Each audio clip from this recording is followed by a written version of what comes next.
on with our study, as Jesus then begins to tour through the whole area of Galilee. And let's see what leads up to that, starting in verse 35. In the morning, having risen a long while before day, he went out and departed to a solitary place, and there he prayed. And Simon and those who were with him searched for him, and they found him. They said, "Everyone is looking for you." But he said to them, "Let us go into the next towns, that I may preach there also, because for this purpose I have come forth." And he was preaching in the synagogues throughout all Galilee and casting out demons. So here you see the region of Galilee around the Galilean Sea, cities like Capernaum, Bethsaida, Chorazin, Magdala, Tiberias. These are cities that circle the Sea of Galilee itself, but the region of Galilee would include towns like Cana and Nazareth, other towns in that area. So you have this region where Jesus focuses this early part of his work.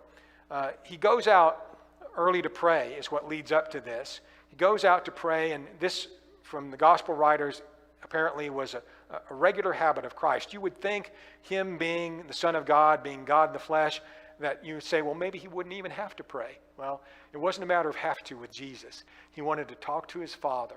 We should feel the same way. If we're children of God, we should want to talk to the Father. What a blessed privilege that is. Jesus enjoyed, set time aside frequently to be by himself, to be with others, whatever, but he spent time in prayer. We should do the same. God is our Father. He loves us. Let's talk to him.